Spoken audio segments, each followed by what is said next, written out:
and we were sending between 8 and 30 million emails a day. Wow, We were doing that's huge. we were doing great. It was great money. It was awesome.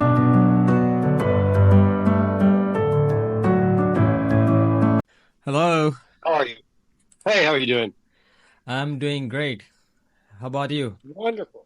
I'm doing great. Can't complain. Life is good. That's great. Looks like you were I like the background. It looks um, like we're both in the same place. yes. Looks like we're in I love we it. are on a vacation. Yes. Well, that's my life. Life is vacation. We just gotta make money while we're doing it. Yeah, make money and enjoy your life. That's so true. Sometimes those are not the same things, but that's the goal. Yes, yes. So let me know about your business, what it looks like, what you want to achieve, and how can I help you? So right now, my business is just restarting. I've been in online marketing, I guess, since before the internet started, actually. I ran bulletin board systems back when dial-up existed.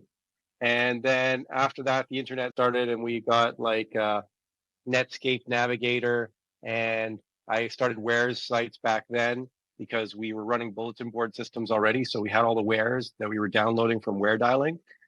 So we just created a wares site way back in the day. But then after that, I created content sites using things called Real Simple Generator, yet another content generator. They're basically computer generated sites. They'd scrape other people's sites, use their content and spin it, and then create our own sites. That did really well for a while till Google started changing their algorithms.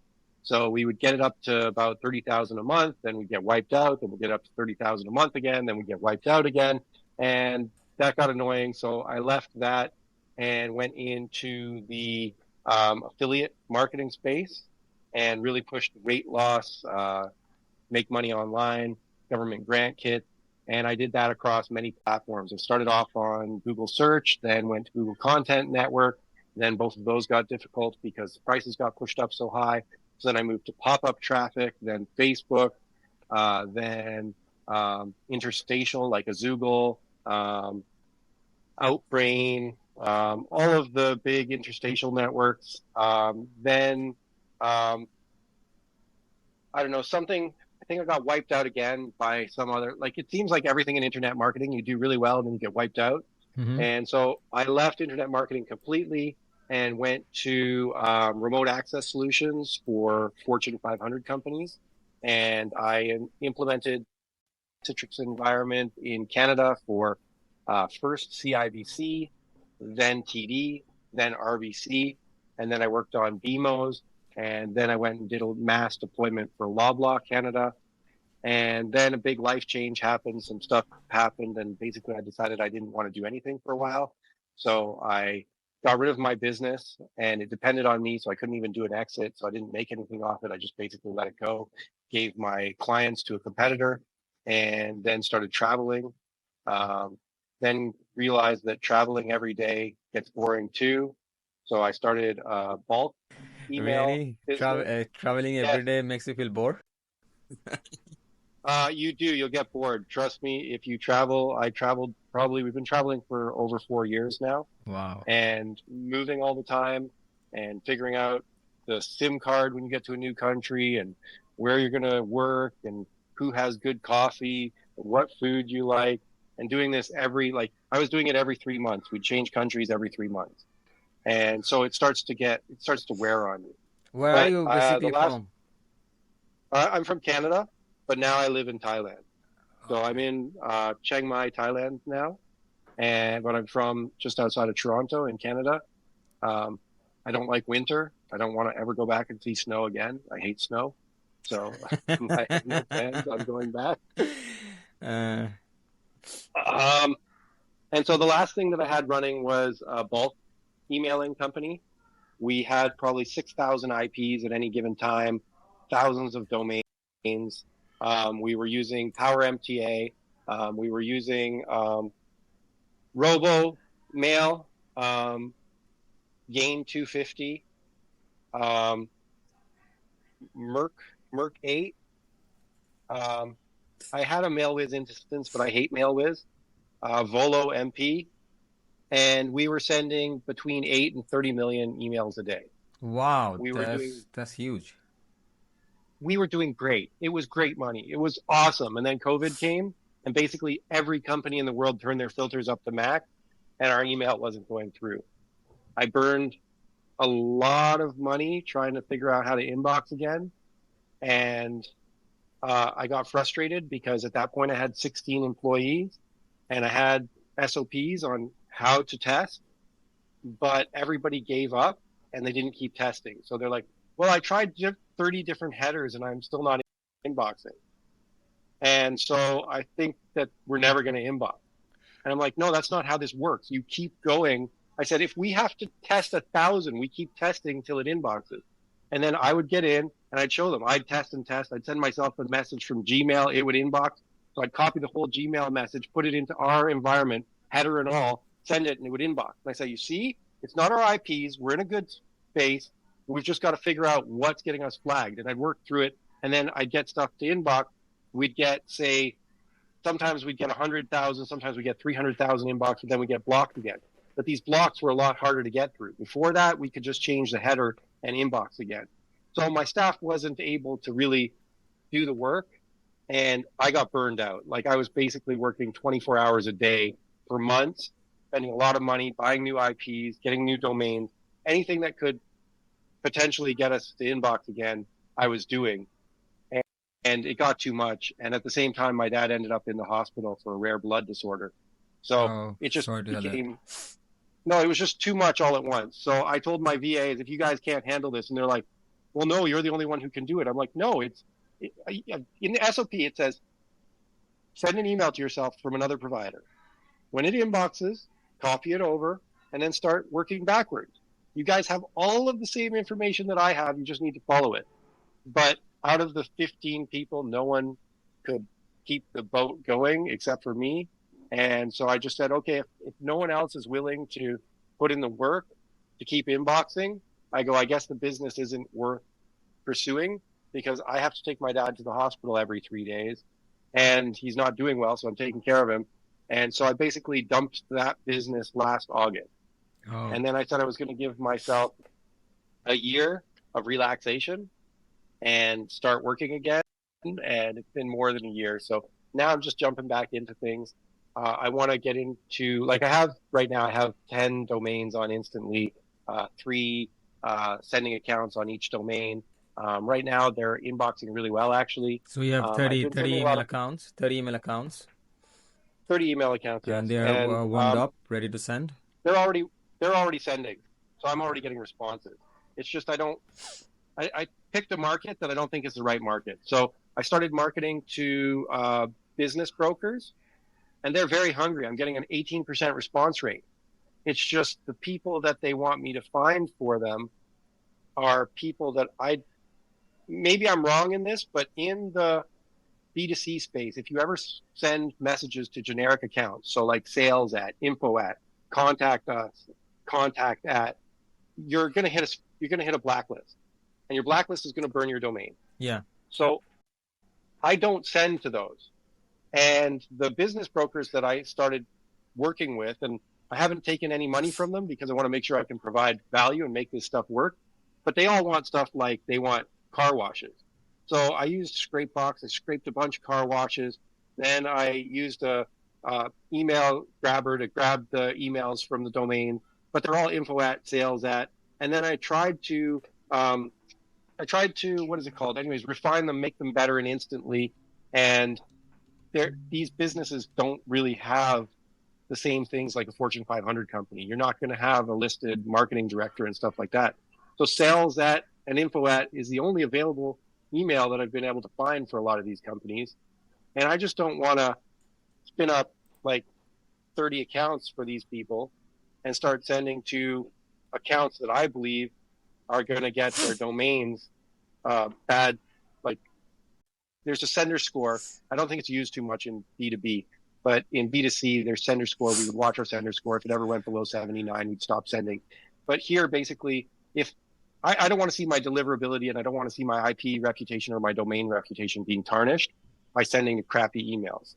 So I'm basically changing my targeting, and I'm looking at going after um, placement agents now because I've in my old business I used to use a lot of placement agents, and they deal with big companies, so it's easier for me to find the director of HR and feel safe myself sending to the director of HR of many bigger companies than it is for me to send to laundromats where it's contact us or sales at so and so laundromat. So I just feel like I need to retarget now, change my direction. And even though that campaign was crazy high response rates, like I talk to people, they say 18% is amazing. And I'm like, yeah, it's amazing to get the clients. But then once I get the clients, I'm going to be going after crappy data, and my response rates for those guys is probably going to be really low. I need a client that is after people who I feel comfortable contacting. So, like I said, um, headhunters is one that I'm looking at. I'm actually looking at marketing agencies because marketing agencies are usually. I'm looking at if you use data in Apollo, I'm looking at marketing agencies that do 5 million to 150 million is kind of what I'm pulling from Apollo right now. And I figure in that revenue state, and Apollo data may be a bit wrong, but there's still hundreds of thousands of marketing agencies in that space that I can target. So even if their data is a bit wrong, as long as I'm targeting bigger marketing agencies, their clients, I should hope, are going to be companies that are doing kind of the same size, which means we should be able to find the CEO's email or the director of sales or the director of marketing versus sales at and contact us. So I don't know. I just feel more comfortable hitting that market. So that's the pivot I'm making right now. And basically, you asked where I plan on going. I plan to make this into a commoditized package where I sell the same package over and over and over again so that I can build a large delivery team and have somebody who's managing that delivery team, making sure that they're just like there will be a team that just buys domains, um, buys workspace accounts, puts them into the system and gets them ready. Then I want to have a mail team, just like I did before, whose pure goal is to get messages out and to respond to the replies. And then I'd like a setter and closer team that specializes just in closing these people. And that's kind of how I see it. And the reason I see it that we need something that's repeatable. We can't have somebody doing end to end, and we can't have a different solution for every client because I want a business that's able to scale to hundreds of millions or billions of dollars. I don't want something that's just like $30,000 a month isn't, it's not, I don't know, a lot of people feel like that's the end game. I've been there. It doesn't change your life. It doesn't make, yes, things are a little bit easier, but it's not where I want to get to. And I also want to have something where it's not 100% dependent on me because this time I want to be able to exit.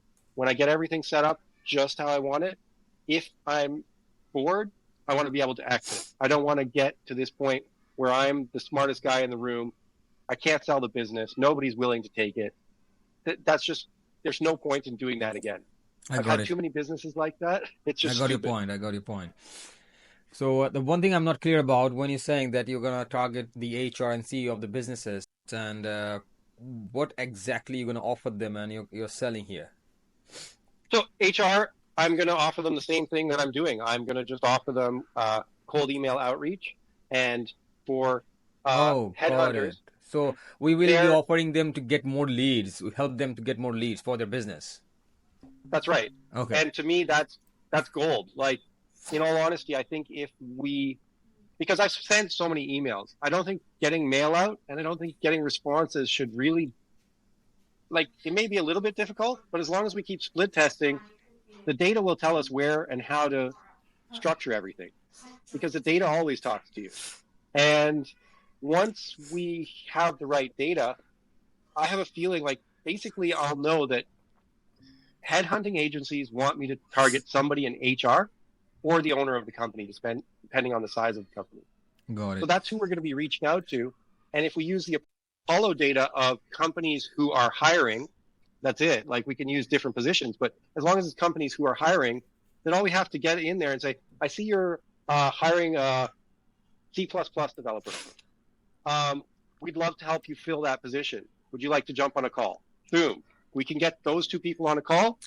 And as I see it, if we can provide clients to businesses and we can do it and sustain it, then I think we can put ourselves in a position where we start to ask for um, we ask for equity in their companies, especially if we help them grow a lot. So if we can put ourselves in equity positions across many different companies, then it really helps our business really catapult to the top. And then you're not just worried about your MRR. You actually almost become partners with all of these companies. And you might be giving the service basically for free, but it's because you're growing an asset that you own on the other side. And the valuation of your company just goes through the roof. If we make it big enough, we could even get some VC in, maybe do an IPO and take the whole thing public. Like there's a lot of mail systems out there that have sold for massive numbers. Um, MailChimp being just one of them, but it sold for over $1 billion, I think, to whoever does TurboTax, whatever the Quicken, QuickBooks, whatever. Got it. But I see there's a huge opportunity here. Definitely, there is an opportunity. One more thing, like I can help you out with setting up domains, email, those are the things. Do you need also help with the email copywriting, or those are already uh, set up, ready? Sure, I basically need somebody in the long run. For me, I'm going to need somebody who sees themselves as a leader. And maybe if you could just offer me services now, I can pay for services, whatever. But in the long run, and you might not be this person, but I'm going to be looking for leaders in different specialties, leaders in, like I said, that tech realm of domains, uh, SPF, DKIM, all of that setup side. Then I'm going to be looking for leaders in the kind of mail side. And I want to put people in positions where they can grow as well. So I know we're just at the starting stage right now, and everything you see is kind of low. Like we talked hourly rates, and they're low. But Yes. I see that as being an opportunity in the future as the business grows to grow the hourly rates and to make it tied to our P&Ls.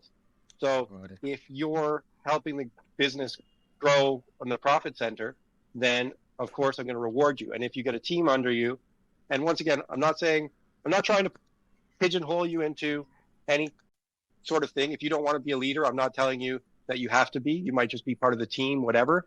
But this is kind of where I see myself going is I need at least No, three pillars. even I like the way when there is an opportunity for me to grow my career, when I grow myself, where I can grow myself. So I don't want to stuck in the same position for over and Yeah, over. and that's what I'm hoping is that I get a lot of people who see the vision. They start early. We can grow together. Yeah. And I'm hoping that there's people who have more knowledge than me. Like I'm new to Instantly. I've I've run on many mail systems, but we owned the uh, SMTPs ourselves. We owned the back end. We owned all the IPs. Well, actually, we didn't own the IPs. We leased the IPs because most people aren't selling their IPv4 IPs. But we were leasing slash 22s, which is 1024 IPs, so 1024 IPs. We were leasing blocks slash 22s all day long. And so I've done a lot of the technical side myself, but it was all for B2C. Got it. B2B is a different beast. It sounds like you have more experience.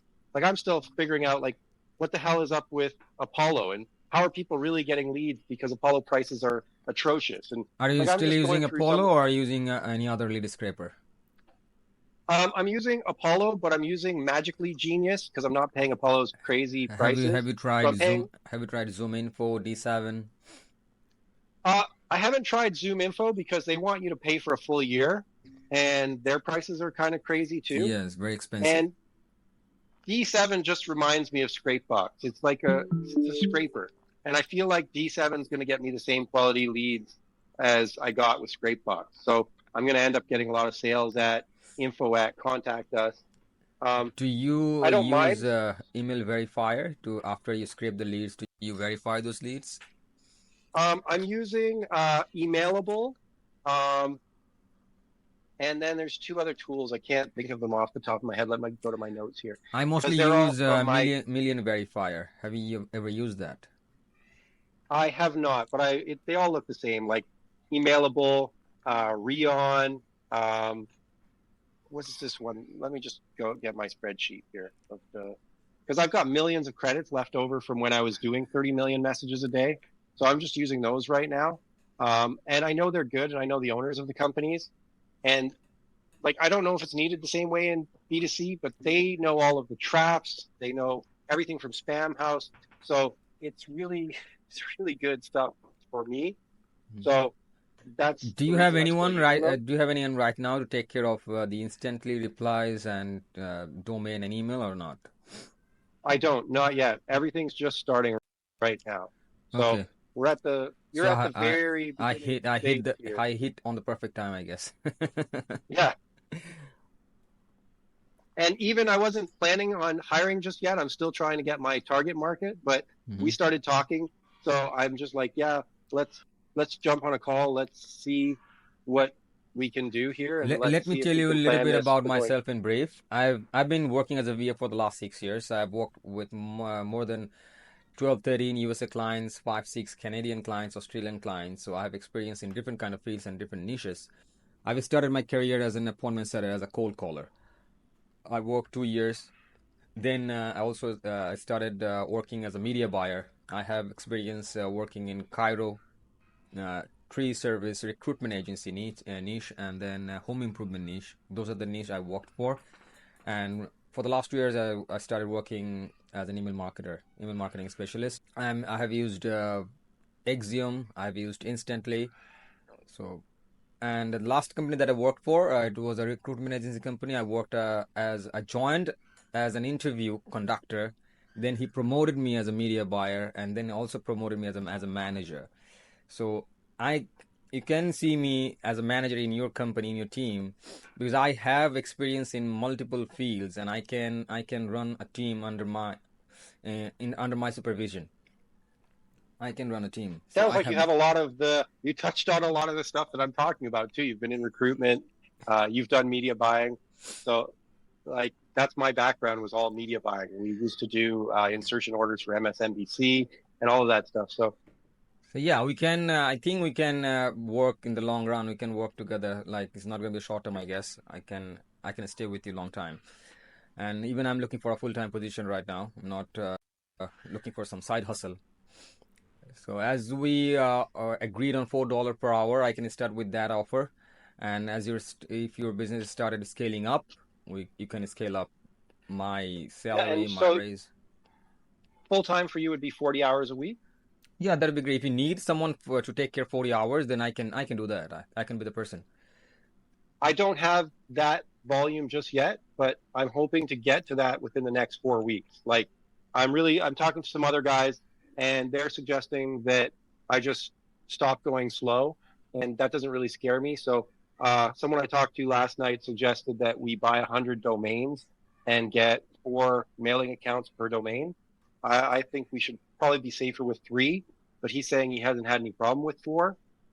So he's saying then we can spend about 12,000 a day, and he says we can really start to view the data quicker. I'm not sure if I want to go that hard, but it it's No, how no, I take your succeeded time in. because Christmas is coming up, the holiday season is coming up, so it's going to be slow anyway. We can start hitting hard from the 1st of January, I guess. Yeah, I'm gonna. that's what I'm thinking. But we need time for them to warm too, right? So Yeah. it might be perfect if we get 100 domains right now, get 3 accounts each, get them all set up with everything they need. And I don't.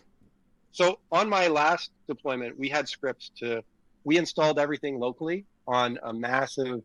I think it was a 16 core, 360 gigs of RAM, and we were doing all our MTAs locally, and then we were using tunneling through HA proxy and shoot, I forget the other one, but there's another tunneling protocol that we were using. And then every VPS that we bought and every IP that we had, we were just tunneling to them. But Okay. that script set up everything for us in Cloudflare. It set up our SPF, it set up our DMARC, it set up our DKIM. Do you know any tricks to set up all of those things quickly when you're using Google Workspace? I use different platform. I use domain from GoDaddy, from Namecheap, from Informail. Informail is a platform where they offer to set up everything by default. Once you buy the domain, they will do everything for you. DKIM, SPF, MX record, Oh, DNS, all the thing. But maybe they're kind of pricey. You need to do research. So go on Google and search Informail. You can buy, Informail. yeah, Informail. Okay, I'll check them out. I've never even heard of them, so thank you. Yeah, you can do your research over there, and once you buy the domain, they will do everything from their side. You don't have to like do it. It will save your time. And you've used multiple platforms. What is your feeling about Instantly? I'm just using Instantly because it seems like it's got a lot of money behind it. Seems like they're implementing changes fairly quickly. Their support's been really good for me. There's been, I think, 5 times where things have been broken, and their developers have actually gone in and fixed them for me within 24 hours. Instantly better is better works with the Google Workspace and Microsoft. If you use personal Gmail, it's not going to work very well. Uh, I suggest domain. Is it So worth Mhm. using personal Gmails? Like, I would say that if I was using personal Gmails, I'd probably use that for the sales at and contact us and the those ones that I don't like to send to. Yeah, you can use that one for those email. You can use that one. I use personal email for one of my clients, and it didn't work well. So there are multiple sites from where you can buy aged Gmail accounts, personal Gmail accounts. Yeah, I've seen a lot of them on Black Hat World. Like, I could buy. I used to back in the day when it was a good way to send B2C. I used to use GMass and thousands of domains, but it's been a long time since I did So that. when do you want me to start? Next week, next month? What's your plan? It'll. Can I can I say probably middle of next month because I don't want to make it where it's next week because already yesterday I had to go out and Christmas is coming up and I got kids here, so I'm Yeah, like no worries, no worries, no, process. no rush. Enjoy your time with your family. And when it comes to payment, are you going to pay like monthly, bi-weekly, weekly? How you gonna pay? I usually pay monthly, and I usually pay depending on the country that you're in, as long as it's allowed. I pay directly through Wise, directly to your bank account. So I paid all of my I have Wise account. You can pay me through Wise. perfect. So then I'll just pay you directly to your Wise account because for I think it was Sri Lanka or something, I couldn't pay the gentleman there through it. So I had to set up something else, Payoneer or something for him. I have Payoneer. And I have but PayPal, Wise. You can use Remitly. So I have multiple accounts. No worries. okay, perfect. Well, it's like it's the only country that had problems for me because all of my people in the Philippines and stuff, Wise was no problem. But for some reason, business payments to Sri Lanka from Wise are blocked, and I'm not sure how come. It's not on my personal account; it works fine. hmm But if I use my business account, it doesn't allow me to send, which drives me crazy because I can't pay on my personal account because I can't then show it to my taxes because I still own a Canadian corp. So Got it. it throws everything off. Okay. So But should yeah, I reach out to you next month in or definitely reach out to me next month. I might even reach out to you a bit earlier if I start buying domains and stuff. And if you're open to it, we can maybe do some one-off work as we start to grow. Because yeah. if I need to sit here and set up DNS records for 100 domains, I may ask for some help. Yeah, Like let me know it's just whenever if you buy those domains. If you need help, if you don't have enough time to set those things up, just let me know. I can jump in and do the work for you. Not a big deal. okay. That's sounds perfect. And do you know anything about the scraping side? Like, do you know about D7? Like, I know you suggested D7 and you suggested Zoom Info. Have you used both of them? Do you have any I preference never on use Zoom data Info. sources? I've been using Apollo and D7, and I've used Seamless AI. Those are the scraper I've used so far. How do you like Seamless? Because they keep messaging me almost like somebody new messaged me every 2 days, and they're saying that It's it's the Apollo killer. Not the similar Apollo killer. to They say it's the Apollo. instantly killer. Yeah, instantly in Apollo. They tell me got better data. But do you find the data good there? Or Yeah, they have good data, but no matter where you get the data from, you have to clean the list. You have to verify the yeah, I list. have no problem clean. Can send it through. Like most of the stuff that you guys do is very basic cleaning, anyways. You guys are only checking for bounce and like deliverability. So Yeah. it's basically a Helo request. The Helo request comes back, yes, this account exists, or no, it doesn't. Whereas the cleaning that I use for B2C stuff, it's a lot deeper than that. We test it against all the different security appliances to see which one says that we shouldn't get in and stuff like that. So it's kind of interesting. I find that the B2C space seems a lot easier, but maybe I'm wrong. We'll find out. Okay, no worries. It's been nice talking with you. I'll reach out to you. Yep. Okay. And enjoy your Thank you vacation. very much. Have a great All day. right. Talk to you soon. Yeah, Thanks a bye lot. bye. Bye bye.